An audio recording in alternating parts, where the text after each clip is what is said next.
Welcome to Breakdown. Today is December 11th, 2025. Thursday. JJ, Dad. SEC and Big Ten. You want to talk SEC and Big Ten?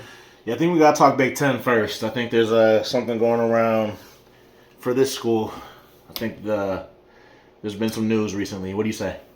You know, something came out yesterday, man. Something that's kind of sad. Very sad. Very much very so. sad. And you were talking no less than about 39-year-old Sherrone Moore being fired as the coach of Michigan. Yeah, I mean, he had he was, a potential rising star in the profession. He had a real opportunity, similar to Marcus Freeman. He could have really, had he, he had a real opportunity to take a program, far, deep, into the playoff in the subsequent years with a pillar like Bryce Underwood there. And the recruiting class that he has a top 10 recruiting class coming in. Top 11. It was top 10 2 days ago. I guess I don't know. Yeah. Well, you know what? It might not even be top 11 by the time this gets released based on, some other things. But, he had a real opportunity. He was the head coach, under 40 years old, the head coach at one of the blue bloods of the sport. And he threw it away. JJ, Ward Manuel, the AD at Michigan. For now, he might not be the AD by the time this is released. But he came out with a statement and said that they were firing him for cause immediately, and he stipulated that that Sherrone Moore had engaged in an inappropriate relationship with a staff member. Now, how unusual is it for him to stipulate that he had engaged in an inappropriate relationship? Why couldn't he have just said he broke school policy? Because Ward Manuel makes mistakes is the issue. He was a former Michigan lineman, class of '89. Have a lot of love for the guy, but at the end of the day, he fired Sherrone Moore without an HR representative present and without any security present. Now, I might be biased because I am an HR professional by profession, but that is so irresponsible. That is unbelievably irresponsible to do that. And it's one of the many irresponsible things that Ward Manuel has either facilitated or allowed while he's, oversaw, a very successful athletic program. Let me say, football wise, basketball wise, the two important sports. Michigan has been successful, but there has been controversy in both football and basketball, and Ward Manuel's response has been less than ideal, I would say, to a lot of it. You wonder if Sherrone Moore had an opportunity to any kind of negotiation. Could he have opted to quit? Could they have negotiated something like that? But it appears that there was zero negotiation. It was just kind of instantaneous firement once it was called. But the rumors, JJ, are that people are reporting now that agents knew 2 weeks ago. Oh, yeah. That this position was going to open. Oh, absolutely. They knew about 2 weeks ago. It's all over Twitter. December 1st. Everyone's talking about how this will open. He will be fired. But it was an open secret before just December 1st. It's been an open secret on message boards for Ohio State fans and Michigan State fans since April. Well, it was a real shocker to me. But it's been prevalent in the Big Ten for the past 2 months. It was a real shocker for me. But I want to talk about the impact to the players. Specifically, early signing period was last week. I don't think it's a coincidence. They signed 27 recruits. Yeah. They finished fourth in the Big Ten and 11th nationally in recruiting. And they're top 10. I still do believe they're top 10 via on 3. Okay. Well, these 27 recruits, JJ, they are automatically released from their letter of intent. They absolutely automatically. So that's 27 players. And there's a school in Happy Valley, Pennsylvania that only signed 2 recruits that have quite a bit of room, honestly. And they have a coach in Matt Campbell that many people thought was rumored to go to was holding out for Michigan to open. Yeah. A lot of people were thinking that. So the irony is not lost on me. So that puts a lot of pressure on Michigan to find someone that can fill that role. A very competent, name that, will resonate with these high schoolers. So all 27 have like I said, automatic release from their letter of intent. They do. However, I'm not entirely sure. I don't think this is a situation where a majority of them were committed to Sherrone more the coach. He is very unproven, 39 years old in his second season. You know, he went 9-3, which is pretty good, but it's not the standard that is expected at Michigan. So I think Michigan does have a donor in the wife of the richest man in the world. Elaborate. Some people might think you're talking about Elon Musk. So they fluctuate. So I'm not sure who's the richest man in the world at this point in time. I know a week ago, 2 weeks ago, an Illinois grad. Honestly enough, he's married to a Michigan grad, and she's a very very big Michigan fan. And you were talking about the guy who founded Oracle, the CEO and founder of Oracle, Larry right. Ellison. Right. Yes. So his wife is a big Michigan fan. They say she was very instrumental in getting Bryce Underwood to flip from LSU. Speaking of Bryce Underwood, let's talk about the other players, the current players. Transfer opens up January 2nd, and goes through January 16th. Should they stay or should they go? Michigan players? Mm-hmm. Well, how would we know? I mean, I don't even know who Michigan's coach is right now. At this point in time, I think they should wait and see who the coach is before they make a decision. But I think a lot of it is contingent upon like their NIL deal and the money that they're making. I think depending on the money they're making, they might want to stay. I heard today that Bryce Underwood on his Twitter account or X account has removed everything about U of M on it. Okay.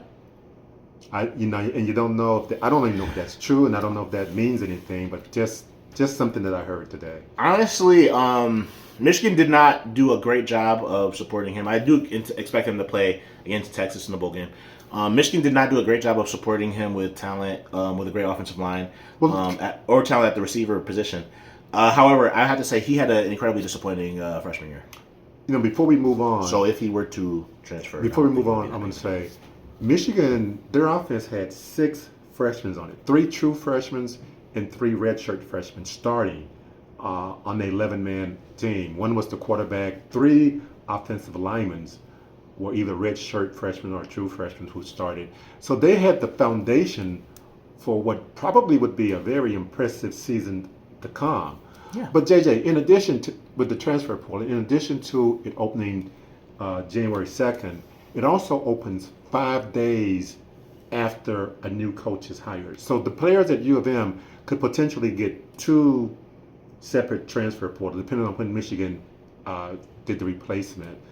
I don't think it's going to be an automatic thing that everybody's going to come just because Michigan is Michigan. I think there will be some losses there. Absolutely. Everybody's going to do what's in the best interest of themselves. And there will be situations where there will be programs, they'll have practices and players will be lost for the seasons. They'll tear their ACLs, tear their Achilles. And, there will be major programs, Georgia, Alabama, whoever, that will have openings at desirable positions. And, there will be players that will exit Michigan. However, Michigan is Michigan, so they have the money to match whatever. I assume whoever we're going to discuss who the potential coaching hires are going to be. I'm sure whoever they hire will be someone that's at least as competent as Sherrone Moore. I really don't think that this is going to be the loss that I've heard other people talk about. I think that it's just a small hiccup for Michigan State. For Michigan, yeah, this is major. Okay. This is it's basically a Thursday for Michigan. It's a huge event in Sherrone Moore's life and his family, and that's really a lot to deal with. But it's a Thursday for Michigan. Before we talk about potential replacements, I want to talk one thing about the Citrus Bowl scheduled for December 31st. That game against Texas is huge. It's for a 3:00 game. Will that game happen? Will players jump ship? And a lot of teams right now are canceling bowl appearances. They're saying they're not going to go. With the coach leaving like this, is there any chance whatsoever that game won't happen? There's 0% chance at all that game will not happen. Okay.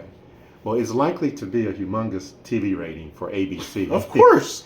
It was going to be that anyway. You have Texas and Michigan. Yeah. Two of the Blue Bloods, Michigan, the all-time winningest program of all time. Texas, one of the top 10 all-time winningest programs of all time. So let's talk about replacements.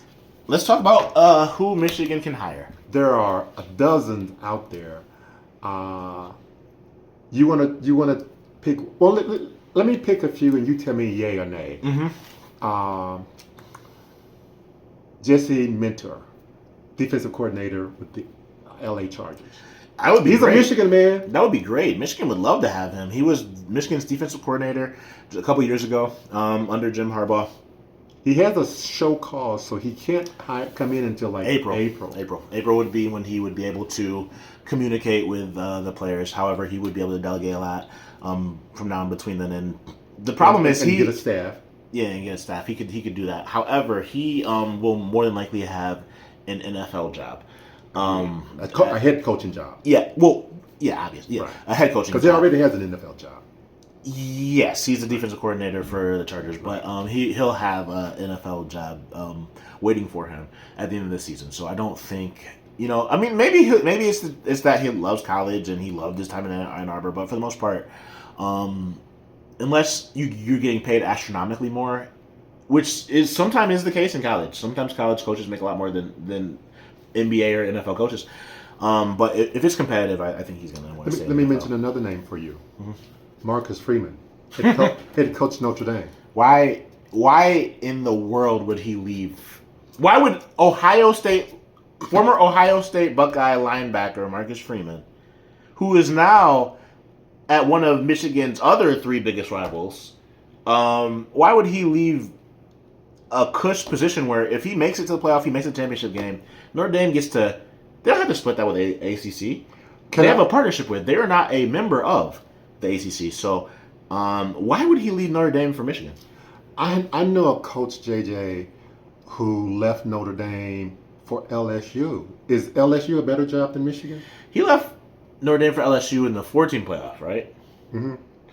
So we're aware of what just got released, that as long as Notre Dame finishes in the top 12, they're guaranteed a playoff spot, right? Like that's okay. Right. That's they become effective this year. That's the current situation for Notre Dame. Why would you leave that? It becomes effective. Why would you leave that? No other school has that. I thought Michigan was Michigan. Michigan is Michigan, and Michigan does not. But Michigan does not have that. So let me ask you this question: Yeah. If Brian Kelly was still at Notre Dame and the LSU job came open, would he leave Notre Dame for LSU today? No. Okay. Let me mention another name, JJ, since you said Marcus Freeman won't. Kalen DeBoer at Alabama. That's an interesting one. That was the talk of all the TV shows that I saw today, Kalen DeBoer. And one guy said that he would be the only person they would call. So I heard him and Jed Fish, Washington's head coach, were the two people of the day, because the worst kept secret in sports is Jed Fish does not like it in Seattle. But Kalen DeBoer, does he like it in Alabama? That is a great question. Tuscaloosa. He is, he was formerly of Washington. Before that, I don't think he had ties to the Southeast Conference, but I do think that, depending on how things go in the first round of the playoffs. Can Michigan wait that long? No, Michigan will not. Exactly. I think Kalen DeBoer, I think he's going to give Alabama. I don't think you leave Alabama for Michigan. Okay. Right now. I think he's not. His seat isn't quite high enough. I think you stay where you're at. Let me mention another name. I wouldn't leave Michigan for Alabama either, but okay. Dan Lanning, Oregon head coach. There is no reason whatsoever to leave Oregon as long as Phil Knight is alive. Okay. Well, let me pick another school. Coach, Lincoln Riley, USC.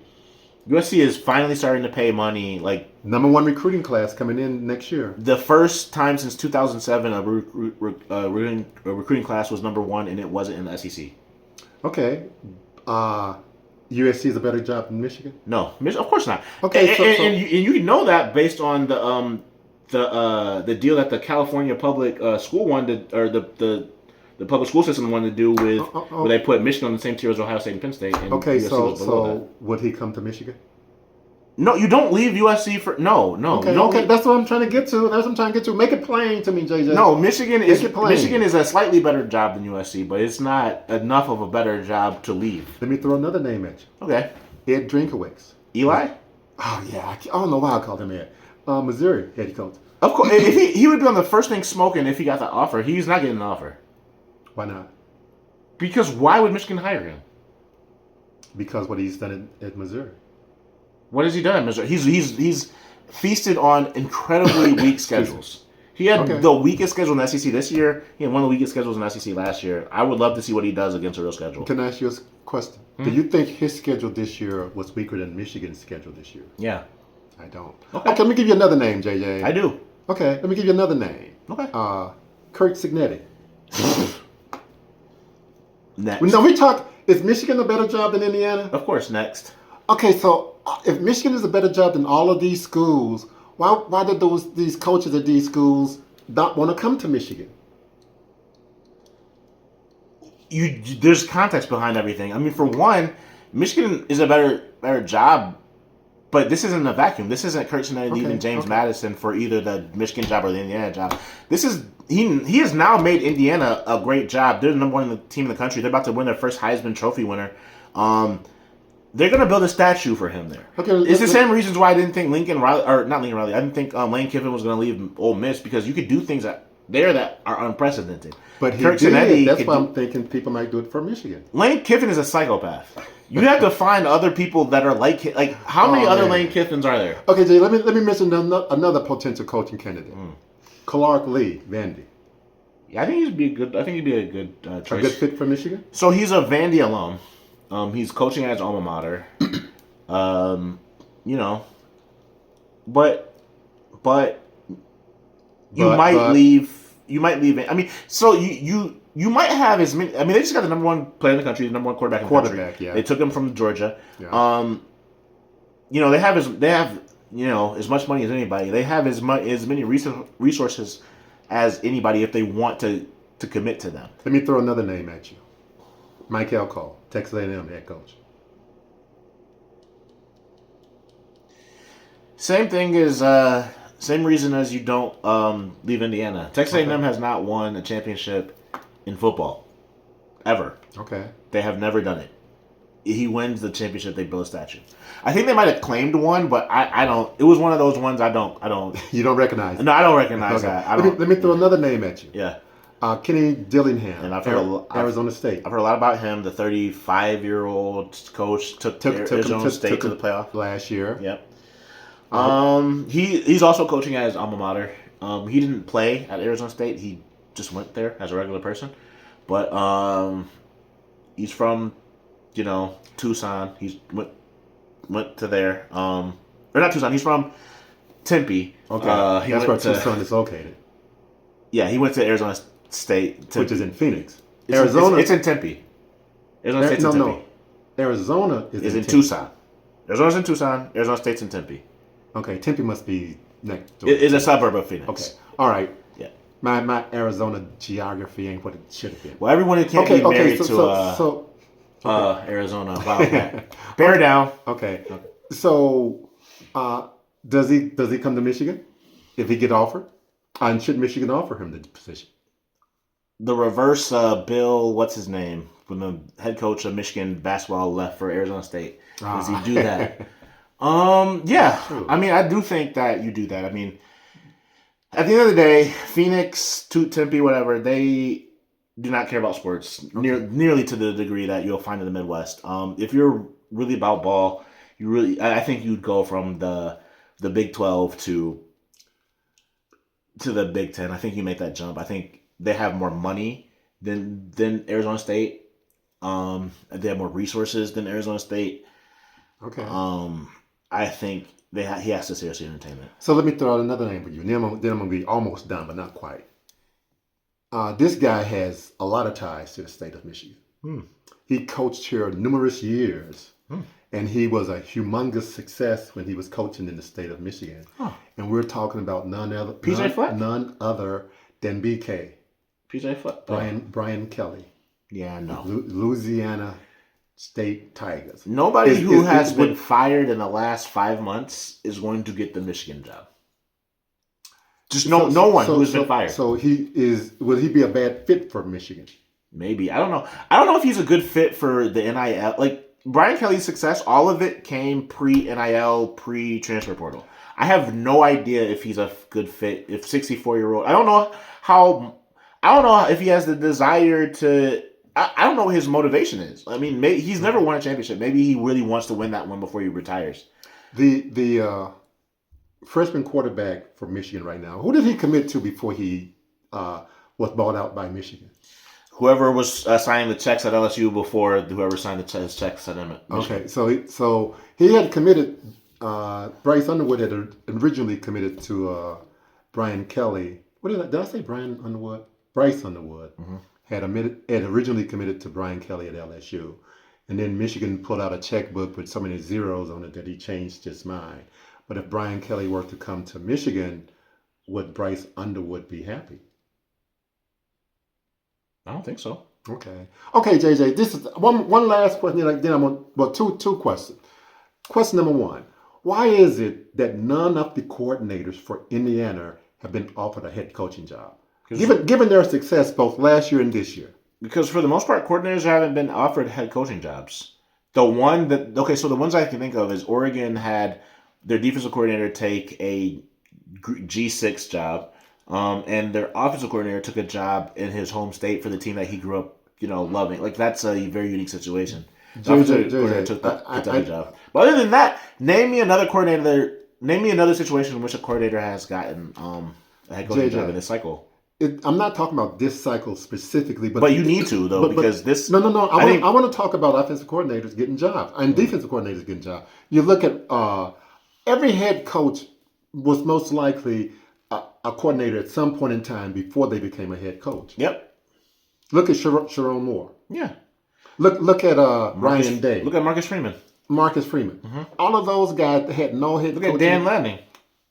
You're making my point. But you're not talking about this most recent cycle. What has happened is, because of the money that is being put into these programs, you now have to take a G5 job. You have to do the John Summerall route. You've been a coordinator at Kentucky. You've been a great defensive coordinator at Kentucky. You're not getting a job. You have to be the head coach at Tulane. Then you get a job. Same thing with the Oklahoma State's current coach. You had to be a head coach at North Texas. Then you get the job. Same thing as what? Okay. No. I feel you. I hear you.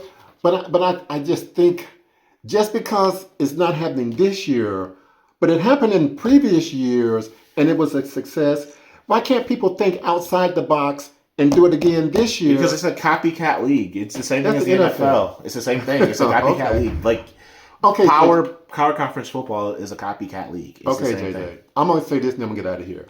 And there's too much money. Like, I mean, look what happened with Sherrone Moore. He got promoted, and I don't know. Like, you have to. I think people are wanting to show before. Because you're not the first person that's brought this up. I've heard people talk about it, and what I've gathered is people want proof of concept that you can run a program before that they just hand you the reins. I want to ask you this question. I don't think Jim Tressel would get the opportunity either. I think you couldn't go from a D2 situation. Okay, where did Kurt Signetti come from? James Madison. He came from a D2 to James Madison to Indiana. JJ, let me ask you this question before I get ready to get out of here.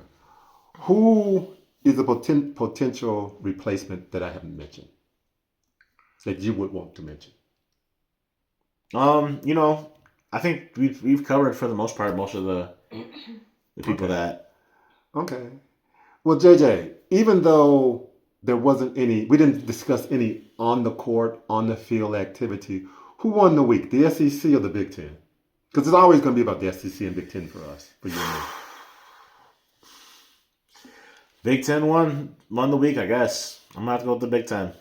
They had the Heisman favorite, number 1 team in the country, number 2 team in the country. They've been dominating the news cycles. I think Michigan, I don't know if Sherrone Moore, honestly, I was rooting for him. I wanted to see him do well when he was the coach at Michigan. But now that he's not the coach at Michigan, I'm not sure how good of a coach he was. I think Michigan might have the opportunity to get, depending on who they land, they might be able to get a better coach. So And it's potentially could get a worse. They could pull a They Rich. could. They could pull a Rich Rod. How They- successful was Rich Rod before he came to Michigan? he was very successful at Michigan, or before he got into Michigan, and he was Exactly. somewhat successful after he left Michigan too. He was just incredibly stubborn, and he just Michigan should never hire him. Okay. But Okay. he wasn't a good fit. If you had to pick a coach, since you got on this maize and blue right here, obviously you are a fan. Who would you pick?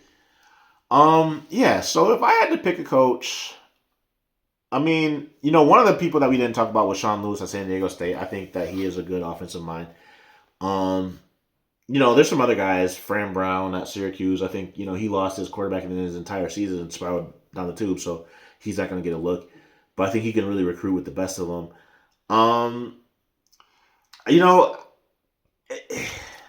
I'll give you my pick. Who do you pick? I'm taking the defensive coordinator from Indiana. What did they do to Ohio State last week? Hold him to 10 points. That's who I'm taking. The defensive coordinator for Indiana.